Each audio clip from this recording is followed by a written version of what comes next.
There we go. Oh, we're live. Okay. Yeah, no, we're live. Yeah, it turns out we weren't live on Mixer at all. The computer did the fun thing where it faked me out. Light. Disease, light. Light beyond the pale of reality, yada, yada, yada, yada. So, for everybody to understand what I'm going through right now, I slept most of the day. Well, lottie fucking duh. Lottie fucking da indeed. And I woke up, I'm like, oh my god, I probably should go to the grocery store to get something for this hurricane. Oh shit, I forgot about the hurricane. How the hell did I forget that? Yeah, that's coming up. Minor issue, minor inconvenience. Minor inconvenience. So I woke up way too late, because I fell asleep like 7 times a day. Woke up way too late. Walmart already closed, figured, but my boy BJ's open. Which, if you're wondering what that is, kind of like Sam's Club. So yeah, I'll roll through there. We all know what BJ's are, Justin. Yeah. I grew up with those around, so this is getting worse. Continue on with your story. Yeah, that was. So I went through while I was hungry, too, because I didn't eat anything all day. Sure. So I'm just grabbing the stupidest crap. 80% of the stuff I grabbed, I'm going to need power for. Jesus. And I realized that. I'm like, let me get a big case of, Chef Boyardee cans, So I got that, too. I did get some water. Got some trail mix, some beef jerky. Then I saw a variety pack of White Claw. I'm like, now's a good time. Now's a great time. Oh, Jesus. So yeah, man, I'm getting ready for the storm. And for anybody who's thinking like I'm taking this shit lightly, definitely not. I actually kind of looked into it a little bit. I know this place I'm in has survived worse. It is built with steel and cement, so I should be okay. As far as power goes, I am on the same power grid with a ton of businesses and banks. It won't be down long if it goes down. But we'll see. If not, I do get a few oh shit levers I can pull. I got a few places I can stay. So it's I'm not worried. You shouldn't be. My heart's out there for everybody who's it's going to be so much rougher. Oh yeah. But yeah, definitely I take it lightly. It's just this is how I just am with it. I mean, you're just coming back from a big trip as well, so like... Yeah, which our friend Dan pointed out said a very important thing. He's like, yeah, you're spending a month's worth of energy within the span of 4 days. Yeah, pretty much. I mean, that's essentially how it is. Like, it's hard to describe PAX and those kind of experiences because it's so much of that. I think we're going to talk more like about that and the emotional toll and physical toll an event takes. We're going to do a special episode, Constant Calibrating podcast, later this week. Assuming Justin is actually able to. Assuming I'm able to, I'll find a place of power. It's fine. There you go. So, anyways, welcome to the Catch-All Podcast. This is Constantly Calibrating's water cooler, where we share our gaming experiences, which I'm going to work that shit in. I was talking about the water cooler. I honestly thought we should just call this a water cooler, but we already went Catch-All. We could change it. Yeah, but I mean, essentially, that's what this is. It's like, this is where we get together and talk about what the hell we played during the week, and I love it. This week we're going to do things a bit differently as we got back from a weekend in Seattle for PAX West. This episode is almost entirely about what we saw and played during the event. We'll get to that in a moment, but get on a few minutes, but first we're going to recap about Nintendo's Direct. Now, full disclosure, I only seen part of it because I watched the wrong one, which was the Banjo and Kazooie full light thing. I got to watch part of it. I heard a lot about it, but we got a nice document that you're probably going to see my first reactions to stuff because it's going to be new to me. Yeah, I'm gonna be honest. Most of this was new to me as well because I didn't get to watch. I didn't get to watch most of the Direct. This is a ridiculous thing. We're doing a Nintendo Direct reaction without watching it because for me, I was picking up my kid from school. I was supposed to actually be watching it, but change of plans. Yeah, and well, to be specifically, this is going to be our first reaction to Kotaku's article about the Nintendo Direct. I checked 3 different places. There was all the same information. Yeah. So yeah, we're just going to actually go through the shit verbatim. Super Nintendo games are finally coming to Switch Online. Oh my god, they're coming to Switch Online. Whew. Yep, I mean, like the Super Nintendo Entertainment System, Nintendo Switch Online, I think is the official stupid ass title, at least according to Austin Walker of Waypoint. I couldn't remember where they're from for a second, but yeah. So we're getting Super Nintendo games tomorrow. 20 games with more. And I mean, we can go through that list, but I mean, there's stuff on here that This is like the second time in the last like year and a half that I've looked at Super Nintendo games, and I was like, wow, I actually did not play as many Super Nintendo titles as I thought I did. Yeah, because I get, and so like I'm gonna give a thumbs up for like, how about we do this? You want to give a thumbs up every time you actually played a game listed here during its original run? Okay. Brawl Brothers, Demon Crest, Joe and Mac 2 Lost in the Tropics. Probably one day.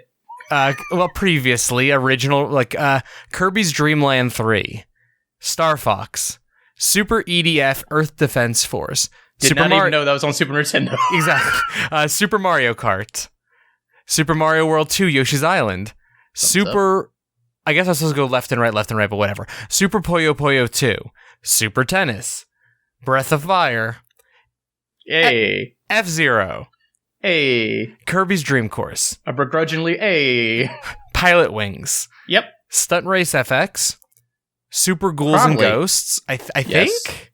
Very begrudgingly. Super Mario World. Very much. Super Metroid. Oh, yeah. Super Soccer. Nope. The Legend of Zelda: A Link to the Past. Oh, so many thumbs up because I played that so many times. So just to be clear, Justin I think played roughly half of these games, according to that. I have played what? I think 4? It's going to be interesting. So it's very interesting. I'm very excited to check out some stuff tomorrow. Not sure I'll actually play A Link to the Past since, it comes out soon. Yeah. Well, next part I can cover very quickly because this is the part I watched instead of the one I was supposed to watch. Yep.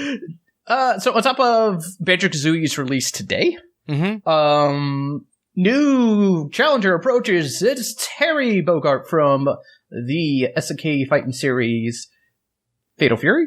Fatal Fury Fatal Fury and King of Fighters. It doesn't matter. All I know now is like we could get a Falcon Punch with a burn knuckle. So I'm excited. I'm very excited. Wonderful. So yeah, that's awesome. It's cool how many because one thing I gotta give a huge shout out, a huge shout out for Nintendo. I mean, granted, Piranha Plant was the first one, but I was like, this is cool. All the DLC characters in this first pack, none of them 100% Nintendo affiliated. Nope. Like they're all from different not even properties. loosely in some cases.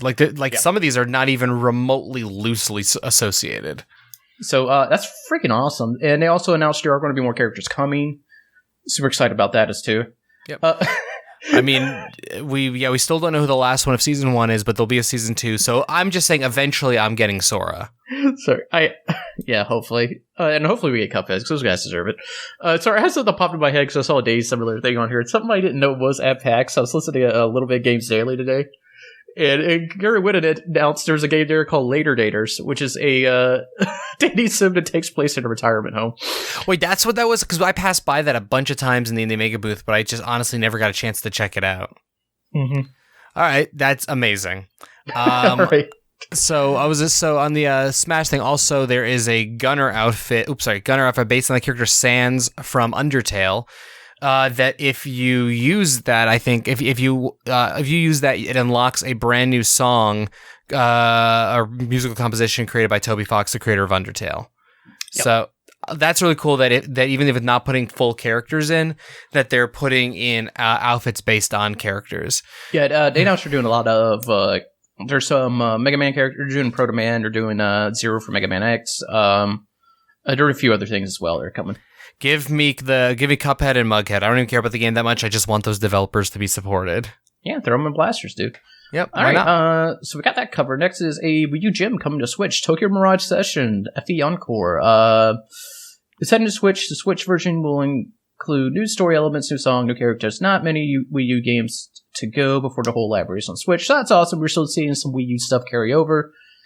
There's some more stuff that needs to carry over, but we'll get there. Like, I need a reason to get rid of my Wii U. It's still here. I still have it. We use it because we let the kids bang the shit out of the Wiimotes and the gamepad because who gives a shit. Brandon, I think I use the Wii U. Like, that's my GameCube now. Wait, I forget. I can play GameCube or not? I forget. I think so. It's been a while since I've tried to look into. Anyways, Tokyo Mirage Sessions. Either way, it's my Switch. For the Switch comes out on January 17th. Okay, yep, there we go. Next, we got Deadly Premonition 2, A Blessing in Disguise, coming in 2020. They're actually making a sequel to fucking Deadly Premonition with Deadly Premonition, the original, releasing on Switch today. I mean, That's awesome. I don't even have words for that.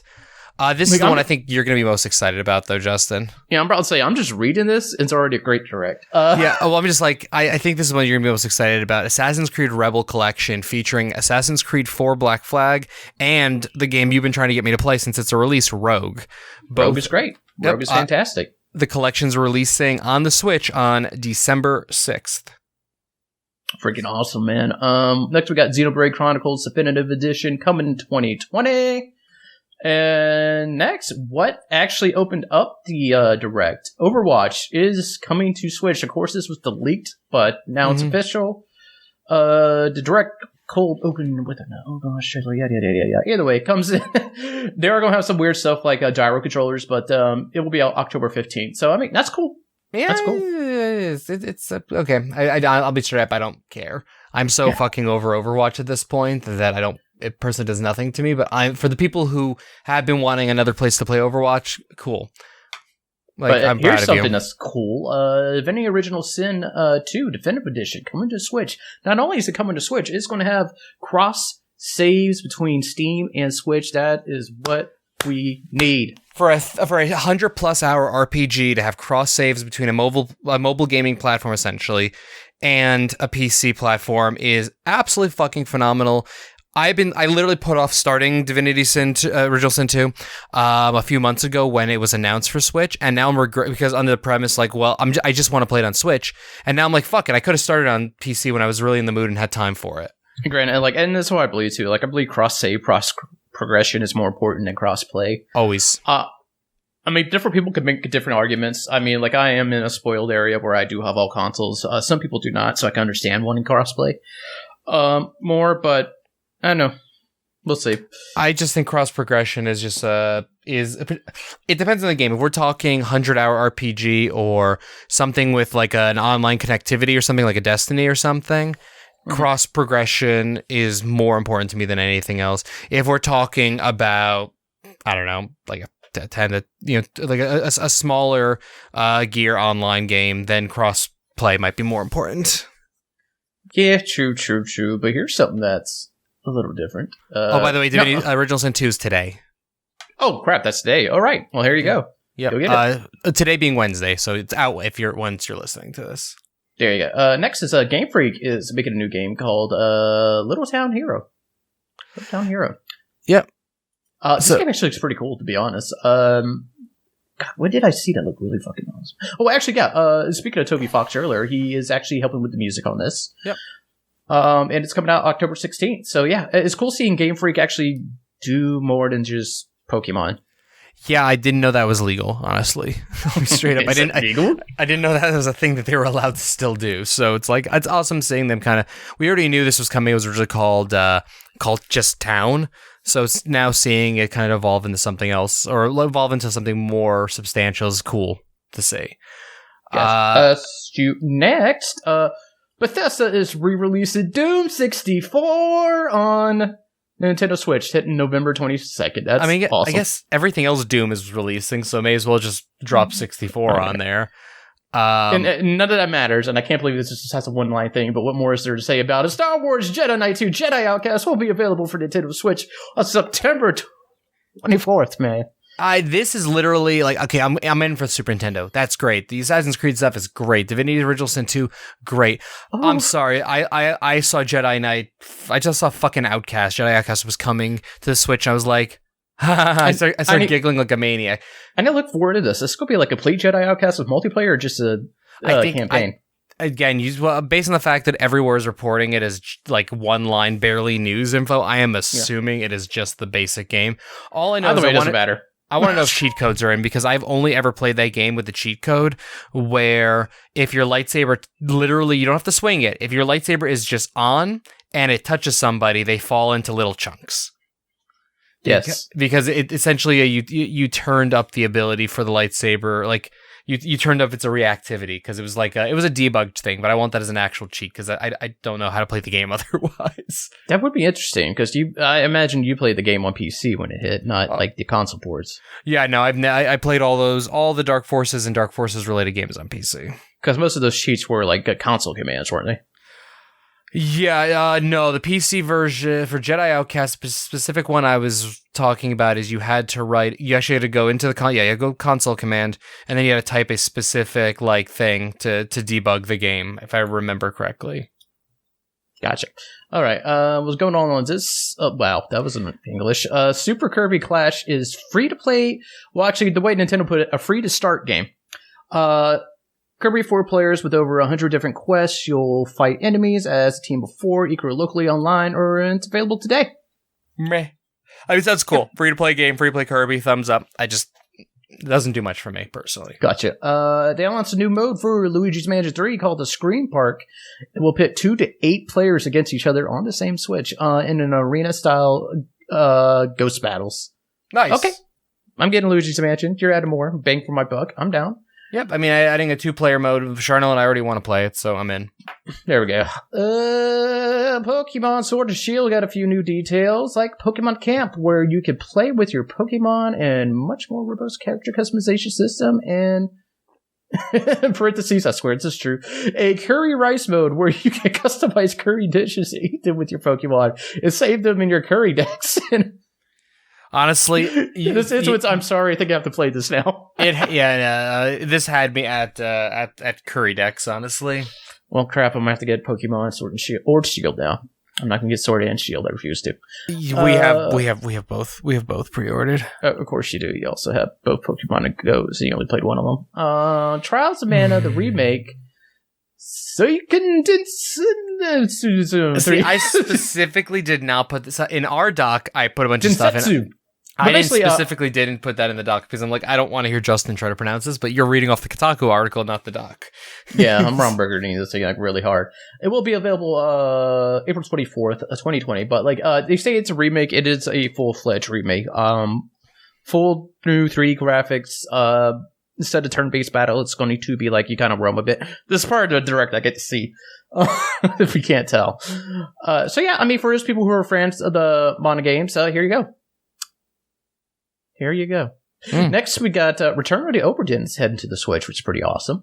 So if you missed it on the PC or you didn't have one and you wanted to try this, just interesting title. There you go. I purposely didn't pick it up on PC because I just looked at it. I'm like, I think this is going to end up on the Switch. There was no information. They were denying it, but I'm like, this is going to end up on Switch, and I crossed my fingers. Gotcha. Next is Rogue Company, a new team-based shooter from Hi-Res Studios coming to Switch 2020. I didn't see anything on this. There you go. Yep. Tetris 99 get a new mode called Invictus. Absolute best players. There's only 2 players versus PC. Come on, it's paid DLC, but it's fine. I mean, Tetris 99 was free anyways. Go pay for it if you enjoyed it. Support that game. Next, another Daemon X Machina demo will launch today, which they really needed to do. Because when the first demo launched for this, I actually remember people being severely disappointed to it. It's a mech game. You kind of want that to be a little faster paced, at least with the aesthetic they're going for. Because I mean, there's slow paced mechs and there's fast paced mechs. This should have been faster paced. They totally retooled the game. So them putting out another demo, really smart. I'll try it myself. And yeah, this is also one of those demos that you get to play at the beginning of the game, and your progress carries over. I love most of the demos on the Switch because there's a lot to do that. And that's a proper way to do a demo. Try the game out. If you did good and put some time to it, cool. Carries over. That's awesome. The game itself will be out September 13th. Yep. Okay, I think we covered the... is that all the Nintendo Switch? Because fun note, the Wii U is trending currently on Twitter. Why? Well, it's trending 5,748 tweets, which is about the amount of people who bought a Wii U. About right. I stole that joke from 3 different people. It's all Tokyo Mirage sessions. Pretty much. Sessions. I mean, that's literally what's triggering it. I mean, I know Wii U gets a bad rap. Wii U still has solid ass games on there, so I'm still hoping Wonderful 101 makes it over. Oh, I'm giving shit. That's the game. One of the games I downloaded the demo of because everyone said it was wonderful. And it was not for me, at least. Oh, okay. Well, I got you. Well, moving on. Yeah, let's leave Nintendo Direct and let's take our journey to our 47-day weekend. Oh yeah. Wait, do we want to mention the Cyberpunk thing? I was just putting that on there. I guess we could throw it out there for news. Sure. Oh yeah, they kind of matched, like, multiplayer was in R&D. They are actually doing a multiplayer thing in Cyberpunk. Now, I haven't seen too much of this yet, so I can't report too much, but you can sign up to test it. The sign up thing is to get a job to work for CD Projekt Red. See, I'm not even reading this right. Yeah, so if you read the second tweet, the plan for now is to deliver Cyberpunk 2077 in April, then follow up with DLCs for free and single-player content, and once we're done, invite you in for some multiplayer action. You know what, Josh, I was going to say maybe you should just take this, and I should have just went with that fully. You should have. Yeah.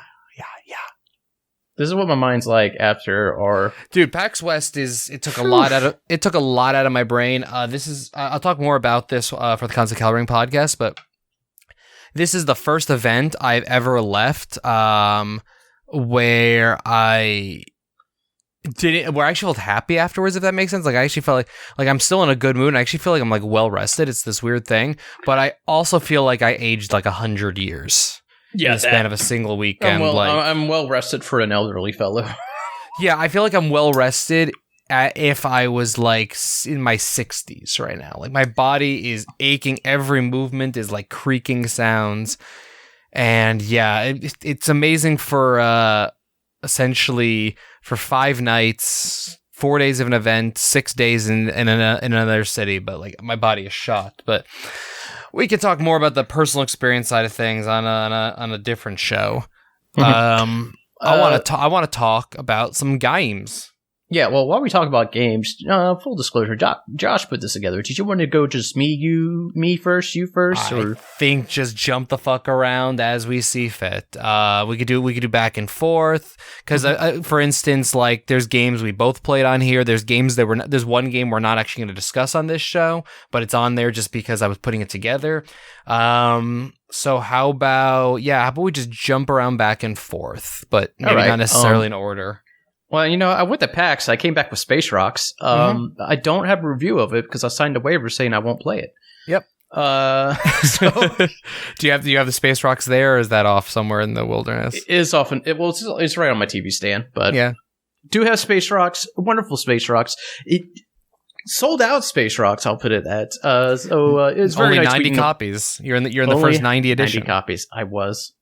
So shout out to the Witta family for putting that together. The Witta family and Jared Petty, as we learned. And Jared Petty and Greg can go suck it. Just kidding, we look Greg too. But yeah, I'm thinking in my list you put the Death Stranding demo. Not quite that. I did get a behind closed doors of Death Stranding, which is behind closed doors. You can sign up publicly for the PlayStation Experience app. And all it was pretty much the Gamescom videos with, I think, an extra one. I might be wrong if that wasn't released yet or not. The one extra... Most people were saying there was extra stuff, so... Yeah, the extra one we got was Die Hard Man with Norman's character, which I should know the name of by now, but I already forgot it, in the White House. Yeah, I can't even pretend to know what the fuck Death Stranding is. I can't even pretend to understand anything. I'm not even gonna try anymore. I have a better idea. So, like, for me, like, this is great because, like, I did loosely see the Gamescom trailers. I'm kind of going slightly media blackout on it because I don't care. I know I'm getting it. So I didn't really get to see them in, like, its nice glory, and now I got to see them with a Sony produced awesome projector, awesome sound system, and got to see more details in there. One thing I do notice, Norman Reedus cries a lot. Don't know why. He just does. For some reasons, it's understandable, but for some other parts, like when he's linking the cities, he has like a tear running down his face every time he does it, which I don't know if that's just a byproduct of what it does to him when he does it or what. So I'm pretty sure there's a reason for it. It's Kojima. But yeah, so we did get to see the trailers shown at Gamescom. The extra one was with Die Hard Man featuring, but it's also like kind of like the briefing of what Sam, I think his character actually. Am I wrong? Is that right? We're going to go with it. But they're trying to recruit him, Norman Reedus' character, to like the whole country is disconnected. It kind of sounds like they have like you think Judge Dredd megacities, not quite that, but basically like most of the United States is barren now. And there are key cities across the country that are seen to be disconnected, and your job is to travel to each of these and connect them. And that's how I did. Not only that, president's gone. The president daughter they kind of like do this kind of like old style where she's going to take over the presidency, but she's also been taken, but not quite captive, more as they're keeping her as insurance policies. Your goal is to get all these cities together and then bring back the president's daughter to be the president of the United States, or what's left of it. Or actually, no, not called the president of the United States anymore. It is called... Look for my notes. Notes. Still looking through notes. That's all Avengers. We're not going to talk about it quite yet. Yeah, no, I have pages up on that. It's called the UCA, the United Cities of America. Okay. Go on. Sorry, I wrote notes. Don't worry about it. Yeah, and a lot of cities, like the specific city, which is where you're trying to get from the East Coast to West Coast, is called Edge Knot City. Okay. And that's kind of like the theme for most of them. I got very much, like, not surprisingly, like Escape from New York or LA vibes from the briefing. Granted, that's pretty much what Solid Snake is based after, too, Snake Plissken. But like just how the briefing part of it was, felt very much like that. I got a better idea what Death Stranding is now. I'm still a lot of crap I'm confused about, of course. But yeah, I mean, it's cool to see. I don't regret going to see it. I got to sit down. I mean, that's cool. I mean, that sounds good. What else? Let's go another one for you. Yeah, this was a brief one. During the media minutes, I was like, oh, yo, Dragon Ball Kakarot's here. So say it again? Dragon Ball Kakarot. Okay, so I heard something completely different, and I wanted to double check. What did you hear? I don't know, like Kakarot. I think Kakarot is what I kind of heard. What the hell am I? Like the aliens from Mars Attacks?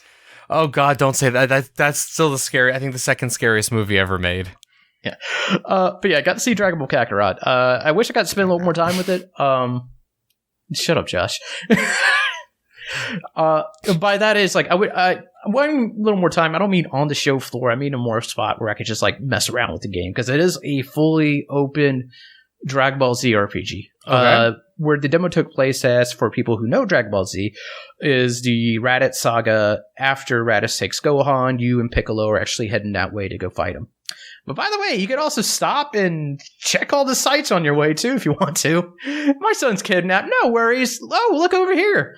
That's totally a Goku thing to do. So, sure, I mean, he's not out of character. He's a horrible father. I mean, yeah, that's literally... I know almost nothing about Dragon Ball Z. What I do know is Goku's a terrible father. Terrible father, idiot, genius fighter. Goku likes to fight. That's all you need to know. That's Goku for you. That's good information. Does he bet the existence of his universe so he could fight in a tournament? Maybe. That's Goku for you. Jesus. That's getting to Dragon Ball Super shit. Don't worry about it. Games. But yeah, it's cool. Like, you can actually, like, as far as traveling goes, I don't know how it's going to work out later on, but you can actually get a running start, just jump in the air and start, like, kind of glide flying. Mm-hmm. Or you can call down Nimbus. Because, of course, at this time in Dragon Ball, Goku wasn't, like, full on just flying himself yet. It's cool call down Nimbus, because you just, like, look, it's like, little Nimbus, and comes down, you hop on it, you get going. Fighting is cool, but it did again a whole grasp on how it works. I know there's a button that you hold. Well, I mean, you can charge up. There's a button you can hold down that has all your special moves. It's a little bit like the recent Dragon Ball game, well, recent 3 Dragon Ball games. And it's cool how it happens too. It is RPG-like, where it hits and you get into a fighting area, but like it doesn't like switch to a fighting area. You fight where you are in that world at the time, and also like where you're fighting. If you like hit somebody in the ground, they make a drag mark that like remains after the fight and all that too. So you still see some of like the destruction from the fight. But yeah, I'm excited for it. It's cool. If you're a Dragon Ball fan, you probably can get it anyways. So that's all I got. Yeah, sounds cool. All right, I'll do a couple of mine. So I checked out, let's see. So I checked out Mutation. God, I can never say the name correctly. I got yelled at twice during the event for this. Mutazione, I believe, is the pronunciation. Mutazione. No.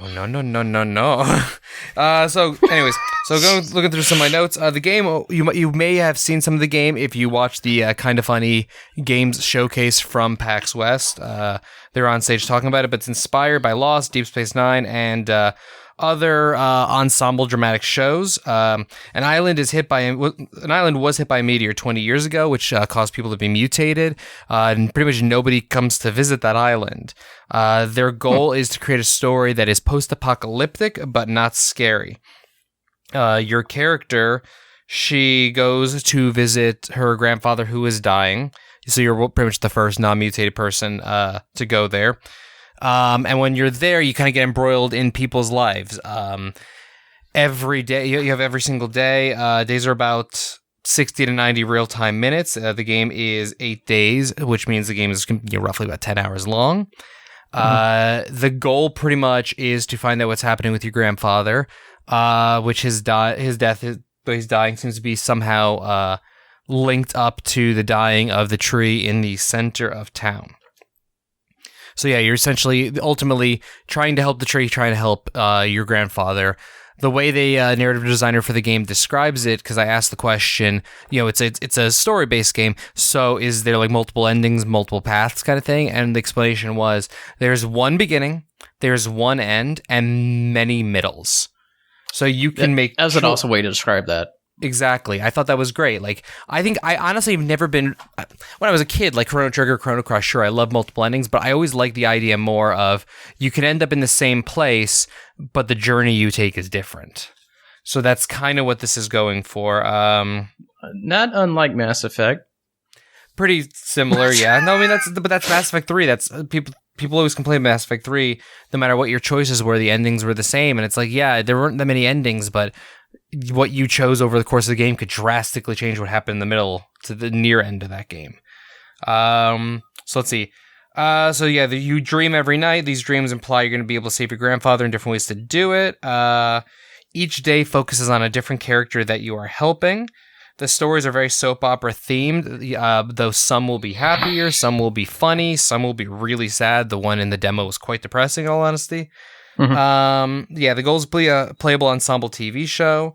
What I liked about the game was I'm just reading my notes here. What I liked about the game is it felt like a point-and-click adventure, but with less obtuse puzzles. You're not just like, how do I get this person's door open? I'll just smash a badger with a stick of wood. It's like, there's none of that. There's none of that point-and-click aspect. You use a controller or a keyboard. You're just walking around. You're not clicking on things. And most of the puzzling of it is just like conversational. You're also building these gardens. Each person you build a garden for, to essentially to match a certain musical kind of theme, because the gardens play music. You're helping people out. The visuals are gorgeous. The music was really good, and so far I liked what I saw of the writing. Pretty much right now, one of my most anticipated games. I didn't have this in my notes, but I believe they said it's not a set date. The game is done, but it's expected later this year. They're just waiting for like certification and stuff like that. Gotcha. Well, since you mentioned a kind of funny showcase person, there's one that's not on our list, but I do want to mention is. Oh yes. God, I don't want to butcher this. Devoni Green, Goodman. What does it call him, Daff? Studio. Anyways, very talented dude, very young dude, which we hate because he's so young and talented. But one of the nicest fucking people ever. Bumped into him like 11 times, I think. Yeah, dude. Met him. Talked to him a long time about the indie mix-up. Talking about like how all this has been going for him. But like the game he is making, so let's get that out there, is She Dreams Elsewhere. It gets a very much kind of retro JRPG aesthetic to it. Mm-hmm. I love the coloring for it too, because it's really like what he said is like, "What did you decide this kind of color palette?" I was like, "I made a mistake during Photoshop, and I stuck with it." That's the thing, is like he said, yeah, because he said during the showcase he hit the wrong button in Photoshop, accidentally made it black and white, and he was like, okay, this works. But I think it takes place all within like a coma. Yes. It's just kind of like discovery stuff actually going through. I recommend checking out. There's actually a demo on Steam right now. And also, if you're a PC player, if you're at any of these indie games that we talk about, most of them are listed on Steam. Go wishlist them. That's just like giving us a 5-star review. It helps with discoverability. So yeah, definitely check that out.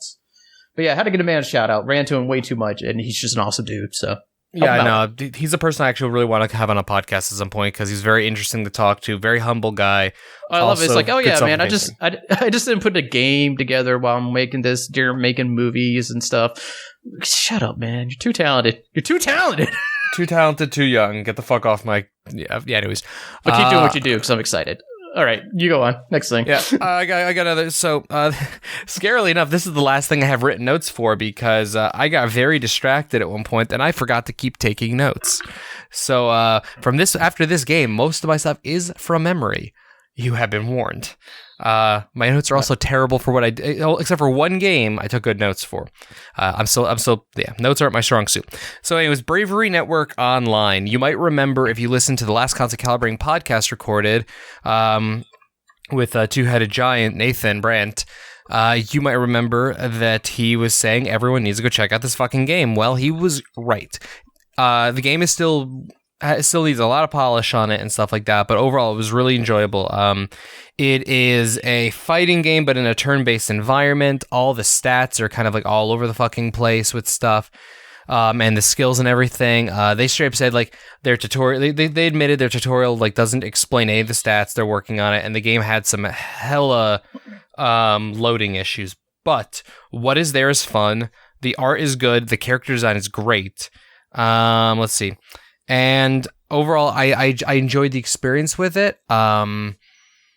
I just now pretty much just want to see them actually develop because I think they've essentially got like the framework in place. They just need to just polish the shit out of it, pretty much. But it's cool seeing the game get a lot of attention. I could see why Nathan's super into it. Gotcha. Okay. And I'm putting down my book because I got nothing else to say about that. Let's talk about. Can we jump around and talk about a game we both played? Yeah, sure. So how about Disintegration? Yes. Oh, jeez. So we got Private Division. We went to a meeting with Private Division. We were wonderfully lucky enough to get to. I just have to read from my notebook. Hold on. Okay. I'm waiting. Hold on. I'm curious. Where are we going, Justin? I will uncover the raccoon conspiracy. Anyways, yes, Disintegration. So yeah, we went. They had us go sit much like Justin was talking like Death Stranding kind of thing, but we sat and watched the video. Where they took it. Well, that was a video. It was like a slideshow. They took us through things, including why there was a bunch of raccoons in random, like their staff photo and stuff like that, and also a raccoon. Hanging from what I'm going to call the rafters, but essentially just the framework of the booth we were in. Mm-hmm. There's a conspiracy, they told us. It's an inside joke that they're not quite ready to reveal yet. Yeah, honestly, I think the game's super cool, but let me put it this way. I think the game is really awesome, and I'm super excited to play more of it.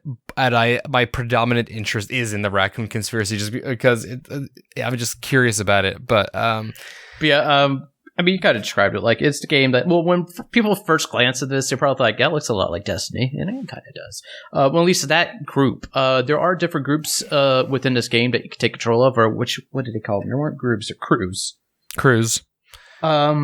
And the idea is, yes, you are on this hoverbike thing. Each are unique to the crew you play as, and the crews are very unique. There's one that's like Sweet Toothish from Twisted Metal, and I love it. Yeah, they're all over the place. There's everything from like Shogun characters to like Sweet Tooth-esque characters to kind of Armored Knight-ish stuff. Yeah, Armored Knight-ish, apocalyptic characters, all that.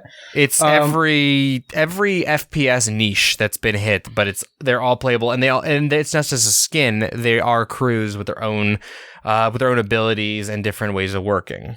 Yeah, and I guess you take control of the guy that is on the hoverbike that is doing that, but you also are giving commands to crew members you have on the ground, and this is how, like, if you're doing a capture flag thing, which is something we pretty much played, that's how you get the flag. You have to get on top of having them do their abilities and go on in. Like, they're the ones that actually pick it up and start carrying it for you. Mm-hmm. Yeah, and it's really interesting how that worked out. So what the game essentially is it's a first person shooter, but with like a hybridized RTS mechanic almost to it, where on your D-pad, I believe it was up, down, and right. You use those. So up is assigned to one of your guys, down's another, right's another, and they all have their different moves. And you send them off to either they do buffing stuff or they'll do direct damage or other things. You have then on your hover bike, you have 2 different weapons you switch between. And the weapons are fascinatingly all over the place. And everything from straight up firing rockets to close range SMG to just, one was like shooting a javelin on an arc, essentially, where you actually had to like plan out your arc. You couldn't just straight shoot at things. There was a wide variety of stuff switching between the weapons. And you also had your own abilities on your hover bike. So like there was a fucking lot, a lot of moving parts, but it was good. I mean, Mike Futter at Futterish on Twitter wrote about it as well, and like it surprised me. It's probably one of my top 3 favorite games of the event. And again, first-person shooter is not usually my jam anymore, but any game that I hop right in and I can understand the mechanics of really quickly, and I got a thrill out of, at least are on my radar. Now, that could just be because I got like 2 different 10 kill streaks, and but I enjoyed the experience is the long and short of it. Also, the game looks nice. It's post-apocalyptic without being dingy, I think is how I described it to someone. It still kind of feels vibrant, but it's also not post-apocalyptic. It's not like so fucking vibrant that we're talking like Sunset Overdrive. It's just, it's got light to it. Mm-hmm. And yeah, again, overall had a good time with it and explored about like 5 or 6 different crews. Yeah, it was a game that, like, when we saw it, I think it was another... Was it another? No, it was Jeff Keighley's Gamescom thing. Yeah, because it was only really announced at Gamescom. Yeah, I was like, okay, that's cool. That looks neat. And now I'm actually, like, really excited to play this thing. Mm-hmm. Like, it's on my radar now. Yeah, I thought it looked cool, and I'm like, but again, I don't play first-person shooters anymore. That was my thought, and then actually going hands-on with it, it was like, all right, no, I can work with this. And you did keyboard, mouse, and I did a controller, And yeah, I think my only complaint about the game is the people we were with were somehow worse than me, and that's impressive. We still won, though. Still won. Wait, we won? I don't remember. I thought we lost. So I think in Predator. I won in Predator. We'll talk about it later. Yeah, we'll talk about Predator later. You can switch on the Predator if you want to. Actually, yeah, let's switch over to Predator. So I was just going to glance over Predator. Like, I'm kind of excited for it because, like, the Friday the 13th game crew, which I'm actually sad I did not get to play, but I know they do good work, are handling a Predator game. And then, like, what got me more hyped about it is I ran into Snowbike Mike. Snowbike Mike, oh man, I've played it like 4 different times. Super great. Like, he gave me the energy behind it. I'm like, well, I at least got to check it out. And I was able to actually get this in our media time. I think he actually played it like 2 more times after he told us he'd already played it like 4 or 5 times. Anytime there's a picture of him playing it, he has the big Snowbike Mike grin on his face. Yep.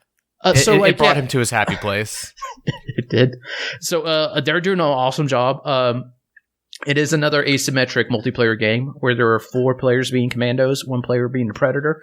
But the mix-up here is the commandos actually have a mission they have to carry out for each map. So it's not like you're just running around just trying to hunt a Predator down. You're actually like, oh, you have to go to this area, take out the guys there, upload this, yada, yada, yada. So basically, like, you do have missions to do while the Predator is hunting you. Mm-hmm. And also, the NPCs attack the Predator just as much as they'll attack you. As far as the Predator goes, it has everything you imagine can be the Predator. I got to play as a commando, not a Predator, so I can't go fully in depth with that. But, like, the Predator's not super invincible. If he gets on you 1-on-1, you'll probably be gone. Though him getting pelted with bullets does hurt him a lot. Like, he can't just take it. So, it's all about stealth with the Predator, not getting noticed. But as the crew, like, you can, even when he's in camouflage, he's not invisible, but he has that Predator camo where you can kind of see a translucent thing happening there. Okay. And you can spot him. If you spot him, it marks it with the Predator mask. And that's where you get going. I know the Predator has multiple stages. First time he gets hit, like, he'll stop. He'll start doing the med kit part the Predator does, scream. I know next stage you can probably knock off his mask. And you'd assume, yeah. And then, like, you just get him weaker and weaker and weaker. Now, on top of it, just, like, your goal is not to kill the Predator. It's to survive him. Because, like, also, if you complete all the missions that you have to do, there is an extraction area. As long as you get on distraction, you're good to go. Okay. So I played it. I enjoyed it. I want to play more of it. It definitely has its issues, but it's in very early development right now. So I'm not going to get into any of that because, not quite fair. It's not what the game's going to be. But it's very promising. I hope that you go with it. Oh, on top of that, like, the sound effects they had like the weird ambient music that the Predator has in the first film. You can actually like hear some of the charging up and stuff or sounds from the Predator if he's getting close. Like you start hearing sounds and stuff. It's like, that's not human tech. And that's where you know you need to start like looking around and shit. So it's interesting. It's good. I recommend checking it out when it hits. Right now, I believe still doesn't have a release date. They're still at hard work on that. So yeah, there's that. I'm pretty interested in it after hearing you and Mike talk about it. Again, not something I would normally be interested in, but just the idea of honestly a Predator game that sounds like it actually employs proper usage of the Predator, and it's not some like dumb cheesy thing. Sounds interesting. It's proper use of the lights. It's not only that, like you do have to work together as like even if you're not like a full-blown commando, stuff like that, you're better at spotting stuff. Cool, there's a role for you. Like, you don't have to be the most amazing person at first-person games, or well, I'm not sure how the Predator plays, so that's different. But like, if you're part of commando, like you don't have to be the best of the best to survive. Gotcha. Well, I guess we get into the next thing, and this is a big thing because we're going to drop this in here. I got to try Final Fantasy VII, the remake specifically. I so much wanted to play that. My plan was to get there early on Monday and hop into line, but Monday was my day with Charnel to explore the convention, and I could not for the life of me convince her to get up early. Yeah, and I just walked on, man. I know, and I just decided, fuck it, I'll just let Justin tell me all about it. So, because I also decided it wasn't worth trying to rush out and do that because I'm not a Final Fantasy VII person. However, I want to hear your thoughts, but I heard from our friends like Derek and Finn from SDGC that they're not Final Fantasy VII people at all, and that became their most hyped game for next year. I am a Final Fantasy VII person, and I'm now meh. Really? Honestly. I'm not. Okay. It's gonna be good. It's gonna be fine. But I am worried about Square being Square with this one and how they've been handling stuff lately. Sure. Because like we're going to talk about Avengers later, and everybody. I even heard somebody mention it's like, oh, I'm glad Square's paying attention. It's like, no, that was Crystal Dynamics talking to us, not Square. Mm-hmm. So first of all, the best thing is done is the introduction to the demo. If you listen to Kind of Funny Stuff, you probably heard Tim talk about this, but they bring in the hype. They pretty much, if you've ever been to an amusement park, specifically Disney amusement parks, there's kind of like an introduction before you get to the ride. Yeah. And that's how they handle this. Like your introduction takes place inside a train station, guarded by Turks, which were awesome women in cosplay, fully pulling out the Turk role, like with the attitude, everything. And they lead you in. This is where you have a presentation. They're like, oh, this is Shinra, bringing you the, clean city power, yada, yada, yada. And then the video gets hijacked by Jesse in the Avalanche group. And all the lights go down, sirens start going off, stuff like that. It's cool. Even does it like in the videos, like when it hits the train checkpoints where sirens go off, like in the video, it happens in the booth at the same time. Okay. Really freaking awesome stuff. So this is your tutorial. This is where he told us about it, and it does end with the Final Fantasy VII opening with Xena. You see Aerith out there, or Aeris, whichever way you want to call her. Still a debate on that. But like that train going around, Cloud hopping off the train, bam, and from there we got introduced to the demo area, and from the demo picked up. Pretty much right there. Like, it didn't give you an opening to the demo because you technically just saw an opening to the demo. That's a pretty neat way of doing it. Like, that's actually something I really wish I could have seen in person. Stuff like that. That's bringing a hype. That's the reason to come play it at a conference. Like, I almost got a chance to play it behind closed doors, and I'm glad I didn't. Because I wouldn't have got this type of experience with it. But yeah, I played it, and combat's fine. We already been you can watch a video on this, a very long video on this. The video you saw with the going to Mako Reactor with Barrett and fighting the Scorpion bot. That's what we got to play. Gotcha. As far as like traversing the level, it's very straightforward. You walk around, there might be a chest, you hit a ladder, you walk down it. There's not really much you could do as far as traversing goes. Our friend Christian Pixel Brave actually brought this up. He's like, he was honestly felt like Final Fantasy 15 felt better as far as like just moving around because there's not much to do as far as exploring stuff. And to be fair, that's what Final Fantasy 7 is. It's pretty much the same thing. It's just it looks better. Yeah, Final Fantasy 7 was never really much on the exploration side of RPGs, from what I remember of it, at least. Yeah, and I gotta say, same thing about the combat too. I think the combat's smoother in Final Fantasy 15 than it is here. It's granted they're trying to go for something different here, where you do attacks to build up your ATB gauge, and then after that you can hit X to freeze time. That's where you pick your abilities at. If you hit people in the stagger, that's how you build your limit breaker, and from there you can kind of launch it on. I mean, it was cool. It's nice. It's fun enough. But I don't know. There's something off about it.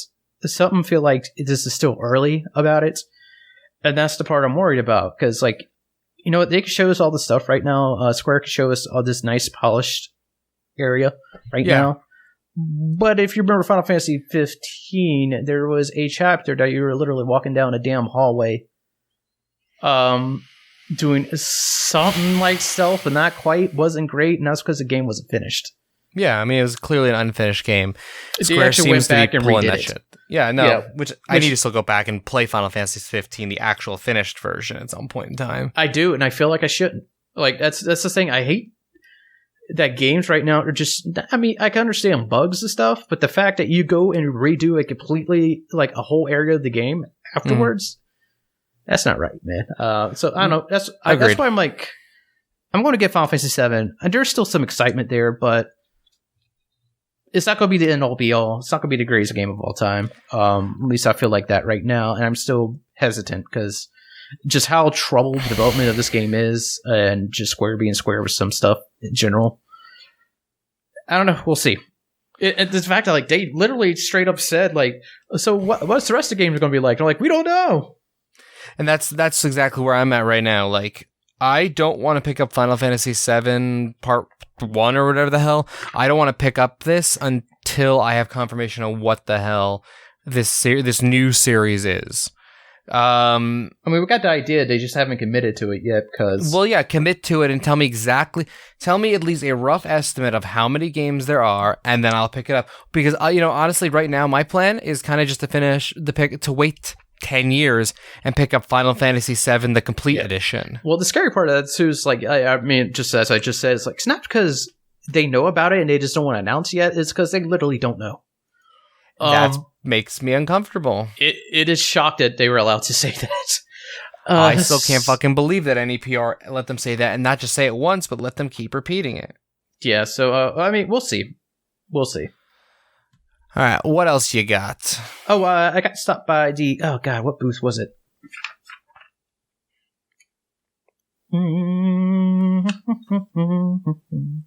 Uh-oh, he's trying to remember. I'm yawning into a microphone. That's professional. But Tensely PR is the one that set us up with these two games. Oh, yeah. So, yeah, I got to try out Kunai. Pretty cool action platformer game. I can't describe the look of it because I really don't know how to say it. Like, it's definitely not going like old school pixel based, but there's still like an old school feel to it. But it looks very clean animation. Okay. But like it's very fast paced. They're like, it's kind of Metroidvania, but it's more Vania than Metroid. I understand what that means. So there's more action stuff about going to it. Like the set of it is a post-apocalyptic stuff, but it's pretty much machines running the place. There's good robots, there's sad robots. I said pretty much Mega Man. They're like, yeah, kind of. But you get to play as this cute little tablet boy. It has like his face is a tablet, and he makes cute little gestures on it. It's pretty just fun. Very fast paced. It got this cool. It's like a mix between a fast paced hack and slash and a bit of like platforming, like Super Meat Boy, Celeste type style stuff. Mm-hmm. Like you do got your katana. You do get a set of P90s because those go together. And with the fighting, like you kind of mix up like Devil May Cry, but also like they have other abilities like the P90s. You can shoot straight down, and that's how you hover. And then they also have what the game's called, kunais, which actually have ropes attached to them. You get two, one for one button, one for the other button. This is where you kind of do like a double hook shot or Spider-Man-esque like traversal, but you can shoot one out, you can shoot another one out, and shoot another one, keep traveling like that. But it's super fast-paced, super cute, super fun. And I'm actually really excited about this one. Can't wait. Next after that, everything you said about it sounded really cool when you were, when you both described the show just now. So cool. Oh yeah. Next up is Young Souls. which is something if anyone who remembers. That was not English. For anyone who may remember, I tried Young Souls at PAX West last year, and I didn't have a lot of thoughts because it was a very short demo. So I'm curious what your expanded thoughts are on it. Yeah, this one's actually more expanded, more story. Nice. Actually, like part of it is like story based, where you just go into a battle, doesn't explain anything, and then like opens up on the next spot. Okay. So basically, what this game is, it is a side scroller hack and slash where you can level up, get gear, level up that gear, and I don't really cool. Like they like to explain it as if the closest game you can explain it to is like Dragon's Crown. If you play that. Where there is a day-night cycle to the game. During the day, you're actually going to towns. That's where you get to level up. That's where you get your items. And you walk around, no combat or nothing there. Then you get into your night point, or where you get into the dungeons, and that's where it's a side and scroll hack and slash. The game is holy crap. Like you're looking at, it's like, oh man, are you aiming this roll thing? And you're like, oh no, they're just dropping F-bombs left and right. Okay, that's what we're going for. But they actually also announced, it's like, yeah, we're kind of looking at that and we realize we're going to put a censor mode in there. Just the case. Fair enough. So yeah, like a very adult humor. The art style is beautiful, and I love how like it transfers from gameplay to cutscenes, because you know how like some games go for gameplay to cutscene, you can clearly tell this is not in-game graphics, that's something different. Like their cutscenes kind of look like it is the exact same engine to run in gameplay.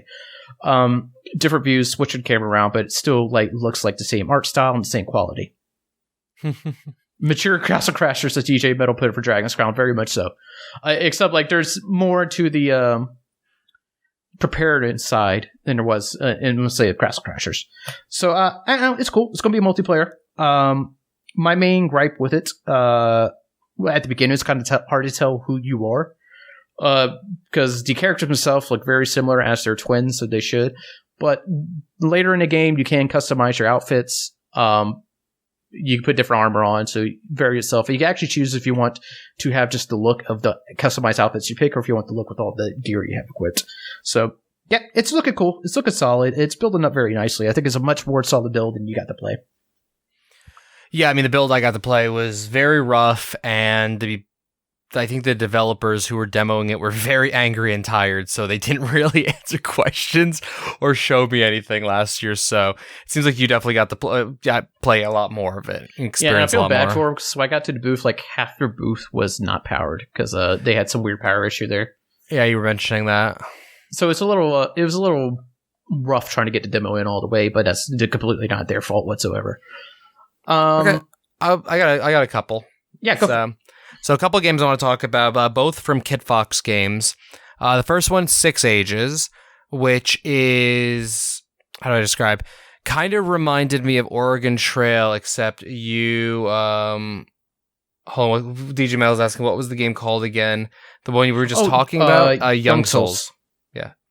Oh, by the way, also, like, it is co-op, but they're not doing, like, online co-op at this time. Yeah, it's just couch. Yeah. So 6 Ages from Kitfox Games I checked out, and so Oregon Trail kind of meets Civilization is kind of what I got out of it. You started out, and you started out, and you choose the god that your civilization wants to worship, and then essentially you have it's all done. Like, there's just a picture, and it's all just text. That's all it is. It's a text adventure kind of game, classic style. And yeah, you answer questions. It'll give you prompts. Your advisors will recommend stuff. It's not always the right thing. You can choose to go with what your god would personally want you to do and make them happier. You can go against what your god wants. And yeah, you're just kind of trying to guide and build the civilization. You're trading items, visiting other villages, doing all these different multiplayer missions. My only gripe with this game is, so I did the tutorial for it, which is very explained a lot and very informative. The problem is, and their community PR person, Victoria Tran, agreed with me on this. It's a shitty game to demo at an event. It is, because it's this game where you just have this nice soothing music and you're reading text and you're getting into the story. Meanwhile, Other booths are blasting their music. People are walking by, talking about the most random shit imaginable. So I had the option. I could play the tutorial and then a longer actual demo of the game. And I finished the tutorial. And I said to her, I'm like, I've got a good feel of this. I want to play more of it when I'm able to. But just based on this, I know what I'm going with. But yeah, it's a terrible game to demo in that environment. But I'm very interested in it, and it's right up my alley. And it's kind of one of those games you'll probably see me stream. I think later this year, if I remember right. Gotcha. Also from Kit Fox, you guessed right. For the third PAX this year, I played Boyfriend Dungeon. I've been playing Boyfriend Dungeon at every fucking PAX since I think PAX West 20. I want to say 2017, but definitely at least 2018. I played it. Why do I keep going back to it? Because I want this game to succeed. I told them at PAX South that and I stand by this. So for those who don't know, it is a hybrid between a visual novel dating sim and an action adventure dungeon crawler. Think, kind of a Diablo-esque kind of thing.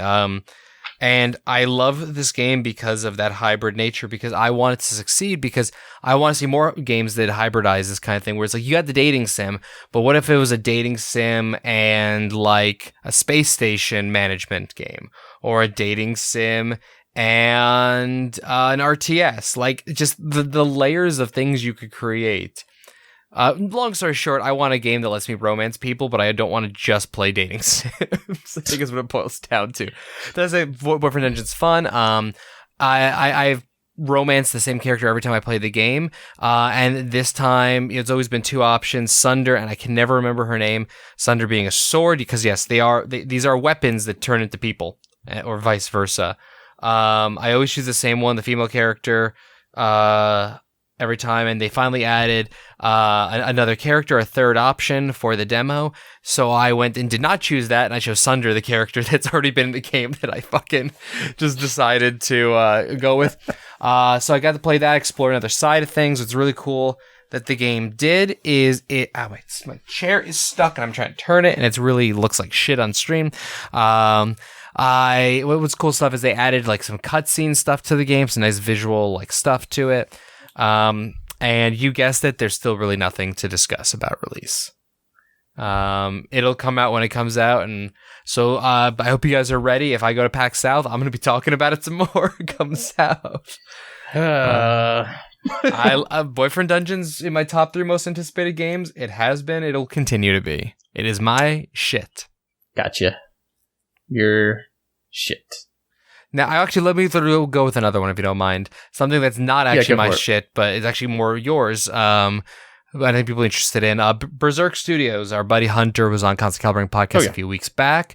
You might know them from Just Shapes and Beats. What I didn't realize, and Hunter told me that it never occurred to me, Just Shapes and Beats was actually the anachronistic. That was the weird thing they made. That's the thing that's not actually similar to the rest of their catalog. Because to be blunt, I was just not really familiar with them before Just Shapes and Beats.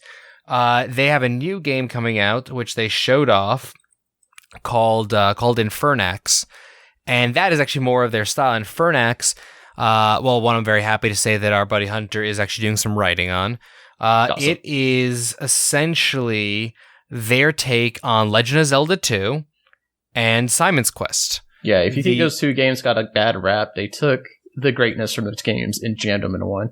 Yep. You didn't actually end up getting a chance to check it out, if I'm right? I didn't, but I got to see a good bit of it. Yeah. So, so I got to play a little bit of it, and it was fun. They're going to have 2 different modes in the game. The normal mode, which is extremely hard, and you have to start over, pretty much. And then what they're currently called casual mode, but they are going to be redubbing, or renaming it, where you just continue moving forward. Mm-hmm. Definitely not Just Shapes and Infernax, though that would be cool. Just Shapes and Beats, interestingly enough, they were showing off the new Shovel Knight stuff for the game the whole time of the event, which was some interesting shit to listen to in between them blasting Mortal Kombat 9,000 times. Mm-hmm. No complaints, to be clear. That's how I guide people to their booth, is by telling them, listen for Mortal Kombat. It just let it go. Yep. With that being said, Infernax was a lot of fun. Super fucking gory. Like one early point in the game has you come across somebody and you're given two options. The person's like, help me, you need to kill me, something's escaping from me, and they're like turning demonic kind of shit. And you have two options. You can pray or you can kill them. I got to do both because I prayed and it turned into a boss fight, which I was woefully unprepared for, and I died horrifically. Yeah. If anybody's wondering, does the Berserk Studios reference a Berserk anime? Entirely. Yeah. Like, I talked about this too. Like, they're like, yeah, that's actually where we get a lot of our kind of like inspirations from, both in their like their designs have been doing, even to like to come to art we're doing. So yeah, if you've ever seen the Berserk anime, I mean, that's I mean, that's a few and far between thing, but interesting to look at. There's a lot of those influences in the style of this game. For sure. So what I was saying, though, is so you have two options, pray or kill. So I chose to kill on my second time through, and guess what? Just literally you smash the person's face in with a mace. It just skips the boss battle. With some cheesy fucking ass dialogue about, praying for your soul and eternal, it's ridiculous. Which also, this goes to show between the prayer kill, it shows that thoughts and prayers don't do shit. Anyways, no, another fun fact about this game. Punch in the Konami code. You get a Konami character. Wait, do you seriously? I didn't actually know that. Yeah, you punch in the Konami code, there is a Contra-like character complete with a gun that you can play as. That is pretty fucking awesome. And he even does like the flips when you jump. That's cool. Yeah, I tried it. I played for a little while. They're tweaking the game, still doing a bunch of stuff with it, but it was a lot of fun, and it felt like one of those games where I'm like, this is not my shit. Like, has how I felt like Messenger, for instance, or how I felt about Katana Zero, and then I become wholly fucking addicted to when I actually get the full version in my hands. Also, I love Hunter, Mike, and the rest of the guys at Berserk, and I will just shoot their shit out into the void because you should just play their games. They make good stuff, man. Yeah, what else you got? Because, God, I told Charno I'd be done by 6:30. We had a whole other thing to record. I know. So both these are kind of like grouped together. I got to go to Yacht Club Games. I actually got demoed with Sean Velasquez himself. So we Good just old basically... Sean. Yeah, dude, this was just a blast to do. Not because just the games are playing, they're amazing, but Sean's an awesome guy, funny guy, just crazy guy. I love it all. But I got to check out Shovel Knight Dig, which is pretty much, if you play SteamWorld Dig, or as Sean said many times, Spelunky.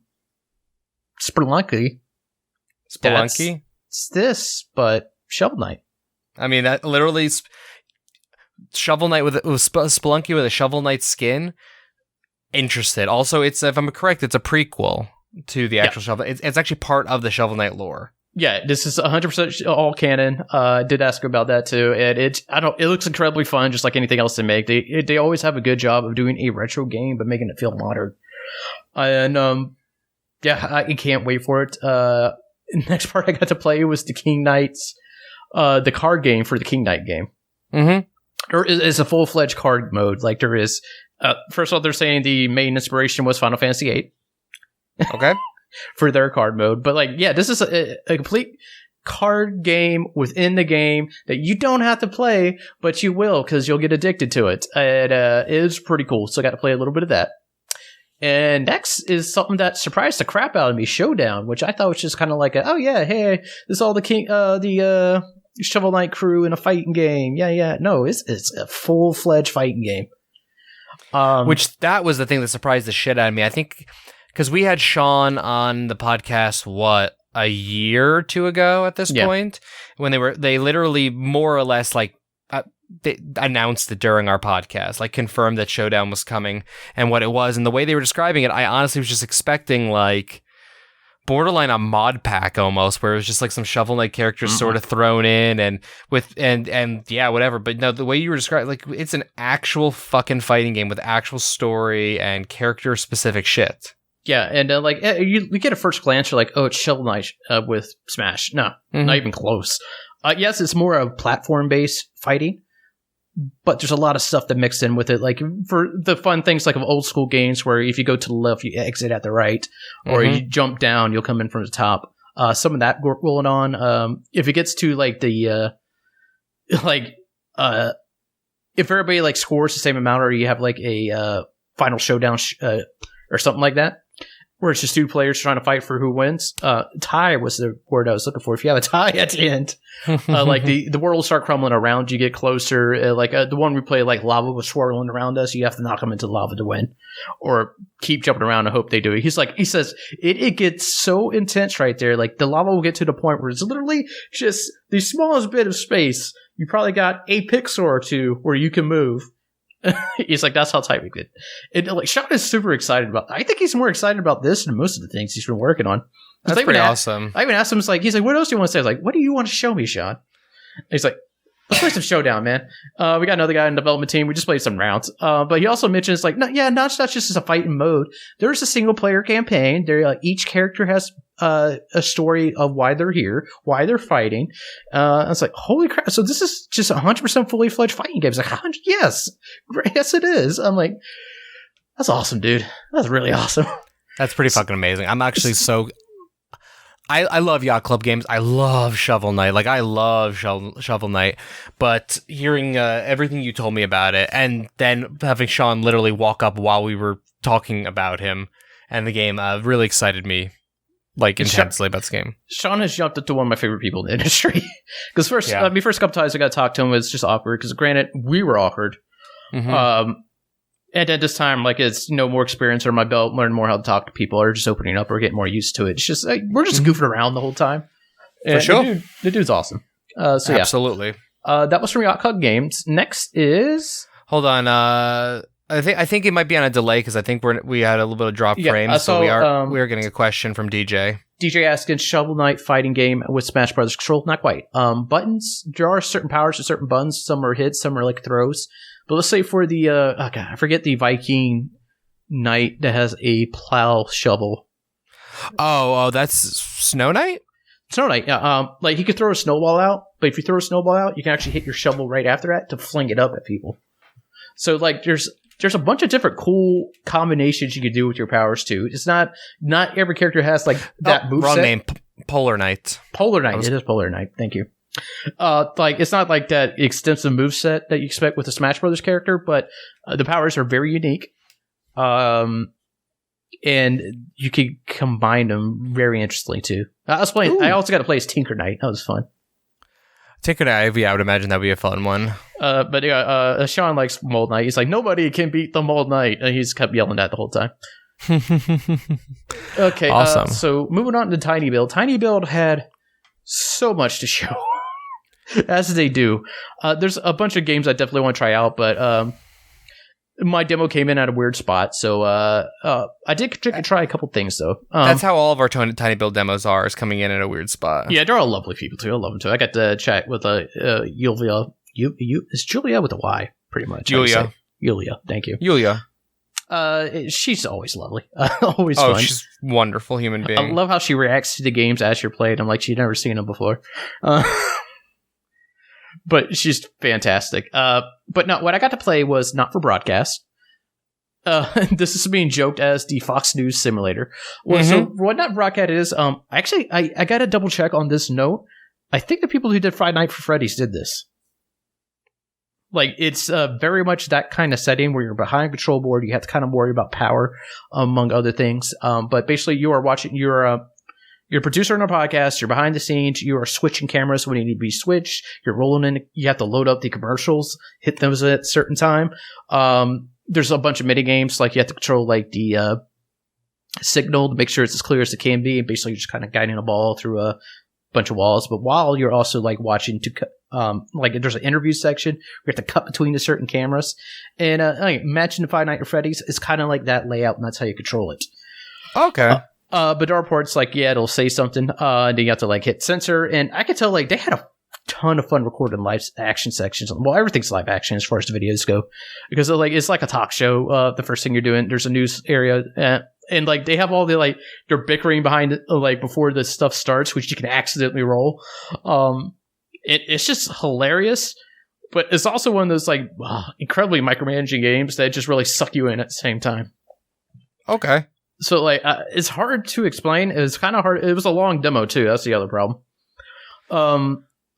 It's something I need to get some time to play with on my own. But I get the idea of it. I like the idea of it. I'm excited about it, and I will stop talking shit about the Five Nights at Freddy developers. This is really dumb because this is fantastic. Even though it's pretty much the same game, but it's a different use of it, and it's definitely a more polished version. So yeah, that was cool.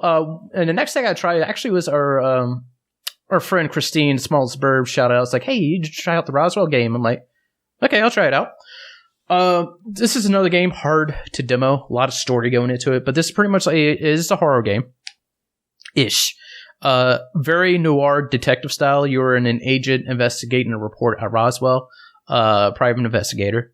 I almost say like most of the horror games you see now, I almost kind of walking simulator-ish. Like there's not a lot to do in between. It doesn't feel like there's that much interactivity, but this one there is. Like you look at reports, just turn into pages. A lot of stuff where you gotta like, yeah, there's a key with the locked door. Can't figure out how to get in there. Gotta find the key. There's a vent. You know you can get to it, but you can't get to it quite yet. You feel like you need to stand on something. You look around. You find a step stool. Hop up, climb in there. And, of course, there's a bunch of fun jump scares in between. On top of, they said, like, yes, we're not focused on jump scares. We're more going for the psychological thing. But there are some stuff in there, too. It's just... It's a very... And there's a gun, too, with bullets. So there's going to be more just walking around. I love the vibe of it. I love it still, not like goosey, like ghosts and crap. It's like messing with the supernatural side on the alien aspect. And they're trying to make a horror story out of that. And they're doing a good job of it too. Again, another game hard to demo. I think we have the build for it, so I'm probably going to try it again when I can. Actually, I'll check with them, see if I can stream it. But here or there. Awesome. But yeah, it was cool. Like I was very excited about the things that's in the tiny build. And yes, I did ask him about the coffin. So that's another story for another time. Next. I could do a couple more. Let's see. I literally only have a couple more. Okay. So let's see. I checked out Sparklight, which honestly was a very rushed demo. I don't have a strong amount of thoughts on it. Timing was thrown off a little bit with that. Put on games. Anyways, Sparklight's cool. It's Link to the Past X kind of game. You your ship you're on crashes, your little droid buddy, that's what I'm calling them, gets lost. Justin makes crashing sounds, and you're put into this world, and you explore it Zelda style. You are fixing up. So essentially, you are fixing up this giant city in the clouds by opening up different things. You're investing your Sparklight, which is the rewards, into building up these shops. And you could buy different things. You can manufacture different things. It allows you... So you go into like little temple kind of places where there's like this technology, this very high-end technology is used. You complete the little dungeon section with that tech, to essentially learn how to use it, which then gives you a schematic, which is what you then can use to learn to build that later on. And yeah, there's 5 different titans in the world, which are the big bosses. And yeah, it was overall a really cool experience. I had fun with it, and I can't wait to actually get to spend more than 10 minutes with it. Because I got double booked. That's what happens. It's literally how events work. It's just it's not the developer's fault kind of thing. Our previous demo took longer, and they didn't think to put us on 2 games at the same time. Shit happens. Events are busy. But I at least have a basic idea of it, and the art style is gorgeous. Yeah, something I want to roll to next is something we both got to see is the video presentation actually for Kerbal Space Program 2. Kerbal, which made me very excited to have no clue what the fuck I'm doing in Kerbal. Well, that's the thing about this Kerbal too. So they're very early development, so they definitely don't want to show off what's there, but it's a very nicer looking Kerbal. All the things that make Kerbal what it is, granted, it's not the same developers because they got swallowed up by Valve and spit right back out. Sure, that's what happens. But these are fans who played Kerbal, who understand what Kerbal was. Like, I even talked to the guys, like, yeah, man, I remember, like, trying to build my space station, watching Scott Manley videos. This guy's like, me too, man. It's like, that's what got me into this. So, like, these are the fans taking something that they love and just enhancing on it. So the biggest takeaways for me for this is, one, looks better. Two, actually, just probably the biggest thing, more accessible. Mm-hmm. Like they actually are going to teach you what, like while you're flying, what means, what's important, what you need to do, stuff like that. And the next big part is... Well, that was the big issue with the original Kerbal, is I would hop into that game. I enjoyed the experience, but like Brian, who used to be our marketing person, we'd play the game together, and it literally consisted of every single time we made a video, we both, even though we both had to remind ourselves how the fuck to play the game, because nothing is super explained. They're now going to explain everything from ship design to flying. Yeah. DJ Metal asked a question about the early access. They had no comment on it at this time. Right now, they're just heads down working on the game. But yeah, another big thing about it, too, is colonization, which you can kind of do in Kerbal 1, but not quite. Now they're actually making a full-fledged, you're on the moon, you can make a colony on there. And there's tools just for that. Yep. And not only that, they're... for people like me who tried to make a space station and failed miserably, there are going to be space colonies too. You can make full-fledged floating colonies in space. On top of that, you can start making interstellar ships to go to a different space system, galaxy, or what you will. Well, yeah, you could explore beyond the confines of the solar system, essentially. Well, that's the thing. Also, like you're talking about, like going to the moon, their version of the moon. You create your colony there, and then you can actually build a new place to build ships, which is as in reality is the better way to then launch, to go interstellar, to go deeper into space, because there's, with no gravity, you can actually launch off faster, less fuel reserves, yada, yada, yada. They were also talking how they made sure to consult with like scientists, and different people familiar with this to make sure that it was as accurate as they could possibly make it, while still making it the same wacky, goofy Kerbal bullshit in a good way that we all know and love. So I'm super excited. Super excited. The fact that Kerbals never took off, by the way, as like a competitor to Rabbids blows my mind. Oh yeah, because like that Kerbal just aesthetic is awesome. I'm glad they nailed it like that too. Like it's like these are space people, but not serious space people. Well, I'm just like they should be as big of a deal if you're talking about like annoying mascots kind of thing. I had one that fell back into the atmosphere, was burning to death, but had the biggest fucking grin on his face as is happening. These are Kerbals. Yep, well, it's wonderful. It's lovely. I love it. So the game looks great. Again, we didn't get any hands-on time. We also didn't get we didn't get any flag swag because we missed that. Yeah, we couldn't figure that part out. Well, I think they were outside, and then they took them away because they thought nobody else was coming out because we were staying around to talk to the dev. I'm kidding. Not a big deal. Yeah. I mean, I would have it displayed right there. But, Kerbal looks awesome.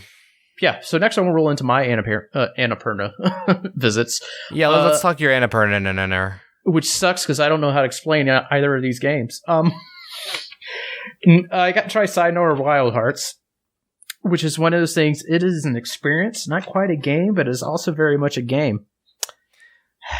It was also like most of our friends' games of show or top 3 games of show for PAX in my notes, I wrote ... I got nothing. Other than it is a...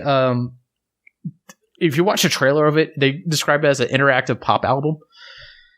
And that's what it is. Like there is a story thread going here while you're controlling the character, which is usually like switching lanes, or like it's kind of like a runner game. Like you're moving, collecting stuff, but it's in tune with the music of what's going on.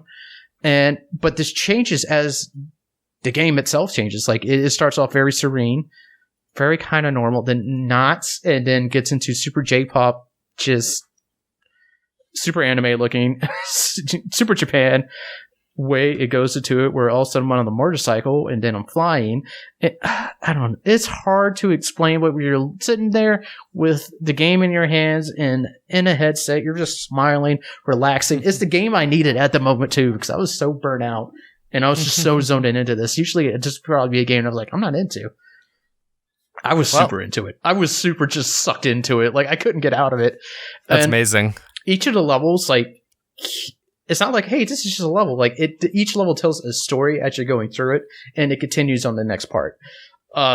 it is super cool. It is super hard to explain. I go watch a video. You're probably going to be more confused, but it's something that like Annapurna games are an experience. They always do something to me that I cannot explain, which reminds me I need to go back and play Outer Wilds more. But I need to still pick that up. I mean, I you know what I mean by pick it up, but yeah. It's on Xbox Game Pass. Go have fun. That's what I mean by pick it up. Yeah. And then from there, I turned slightly to my left, and I played Found. Okay. Another game hard to explain. It is a very narrative-based game. There's a story being told the whole way. It's kind of like there's this character that's in space getting sucked into the black hole, and I think while in space and while that's happening, you're going over this character's life. And how it does that is like each scene you erase. Like if you ever mess with Microsoft Paint, where you just took the spray pool or places already colored and took the eraser and just started going over the whole screen, covering it or erasing it. That's how you progress each thing, except how they reveal the next thought is different every time. And just the erasing part is super therapeutic. Like you just you feel good doing it. You want to get all the stuff, but you don't have to at the same time. And then advance this next part of the story, which is very emotional. Super. Just going, and basically like the idea is you are going through the journal of this person's life, erasing pages as you go. To progress it, which I imagine that one of that's because of the black hole thing. Yeah, it is touching. Keep an eye on it if you love narrative-based games. Again, another experience I can't put into words clearly. I mean, it sounds interesting. Just the idea of the gameplay element is erasing stuff from a journal. That's like such a cathartic experience in real life. So the fact that that's like a part of the gameplay loop is cool. Mm-hmm. So let's go on to something I can explain. Iron Man VR, holy crap! Ugh. That's a directional switch. Camouflage nails it. It feels so good. Who will play this game when it comes out on PlayStation VR? Now we did buy me a PlayStation. Give me your PlayStation VR, or buy me one, and I'll play it. Maybe because I need the one with HDR faster, so we'll see what happens. But Iron Man VR, like everybody's kind of worried. Is this going to be any good? Can you nail an Iron Man in a VR experience? It turns out Iron Man's perfect for a VR experience. And yes, Camouflage can nail it. The controls are very intuitive. Like they didn't explain it this way to me to try to do it more because they're dealing more with the public. But like how Greg Miller explained it, how they explained it to him, it's like, how does Iron Man fly? Yeah, hands out, hold button for the thrusters. Yeah, that's how you fly. How does Iron Man shoot? Put your hand out. Push the button, shoot. There you go. And then, like, how they do it, too, is, like, you're not holding the wand towards the camera. You hold it with your palm out to fire. So it's like shooting the rays. Wow. I mean, you're actually doing what you're supposed to be doing. Yeah, and that's how you control thrusters, too. Like, the thruster controls are on your hands as well. There's the move button, shoot. The triggers do the thrusters. And, like, how you point is the direction you move. And there's also two buttons, like, on the face buttons that lets you do quick turns as you're doing it too. And I gotta say, I was very surprised that someone pointed this out to me because I've been doing VR for a while. I built up a tolerance for it, but I could still feel something's off, even though if it doesn't like get me completely dizzy. And I did not feel that at all with Iron Man. And a lot of people like mention that too. It's like, yeah, I didn't feel queasy or anything from it. I usually do. So it's a very cool experience. On top of this, it's more of just what they've shown. It is a full-fledged story that is not only an Iron Man simulator, it's going to be a Tony Stark simulator. There are going to be points of where you're outside the suit. But yeah, that's about all the information I got. I mean, this is the thing. I need people to ask me questions because I don't know what more to explain on it. It's Iron Man. It's freaking awesome. That's the thing is, I'm not sure what I have to ask because everything about it, just like you explained very well. At this point, I'm thinking about. Well, there was one detail you told me. There's no that a certain place it might be connected to. Are you allowed to talk about that? Because that was just a random question. I did not sign an NDA, and also it's not official, so it's rumors. It's purely speculation. DJ Mail's asking a question, then we'll get to that. So for Iron Man VR, you control the hands and weapons. Do you actually move freely, or is it more on rails like Star Fox? 100% free. Yep. You run around the big open areas they gave you when you're in an Iron Man suit, however you want. There's no rails. I had missed a couple things where I had like shoot back, like put my hands out to throw it back to get back down. It's very cool. Very cool. Definitely not an on-rails experience. Awesome. Which is more baffles my mind how they nailed like the movement, but not emotion sickness to that movement. That's the craziest part to me. So, because I guess like unlike a shooter, like I think the best experiences for VR and the ones you get a little less sick are cockpit experiences. In Iron Man, you are kind of as Iron Man, like you are moving the character around with how you're like kind of like in a cockpit experience. And that's maybe why it works so well. I'm not sure, but they put a lot of time and effort behind it, and it's showing. Well, let me ask you this one. Let me ask you this one question then, and because I actually kind of just got a little alert that I need to wrap things up. Okay. So let me ask you this one question as the wrap up thing, because I think this is the one more thing moment of the show. You asked them if this has anything to do essentially with, or this could theoretically be connected somehow to Spider-Man PS4's universe. I did. So yeah, because I asked, I was like, I know people have to be asking you because you're bringing Iron Man to Sony. Insomniac brought Spider-Man to Sony. They're like, we don't have an answer for that yet. Just like one thing I could say is like the guys at Marvel that handle Overwatching Insomniac are the same people who Overwatch us.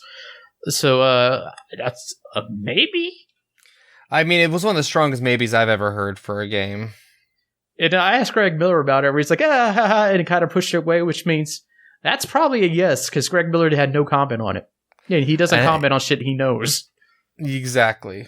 So we'll see about that. But yeah, to kind of wrap it up from my things, another one's a couple games I played.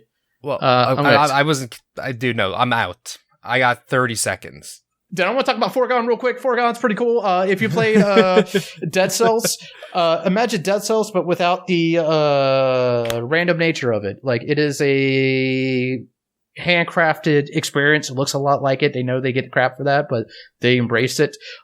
It's awesome. Won a lot of game shows. Check it out. Foregone. Thank you for doing that. Yeah, we have a couple of other, like, there's one more thing I've played, a couple more things with Justin. If we can, we'll try to record bonus stuff. I'm just getting the emergency kids are being unruly terrors text. And I tell you, like, another thing we have played that we did not mention because we are going to do an entire episode about it is we got to play Square Enix's Crystal Dynamics did Avengers. Marvel's Avengers. Yep. So like we have so many thoughts on about that we did not want to try to cram that into one catch-all. Yeah, no, I mean, so it's essentially speaking, we both had this realization that it would be like a Fire Emblem shit show. If we tried to talk Avengers, we would talk for however long we're going to, and then be just like, oh, right, there was more to this show. There was more of the events. So the original plan was to record this right afterwards.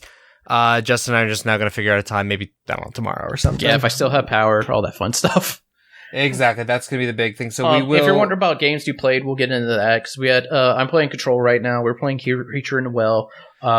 That's next week's show. Yeah, Gears next week's show. Yeah, I got Ancestors thoughts. I got Creature in the Well thoughts. I've got a bunch of other thoughts. We just decided to just postpone all of our review talk until after PAX because we knew PAX was going to go on for fucking ever. All right, so until we're about to see Josh get yanked out with the cane, so you're really fucking close to it. I'm Justin Stanley at Justin_Glorious. That is Josh Silverman at Bear Punch.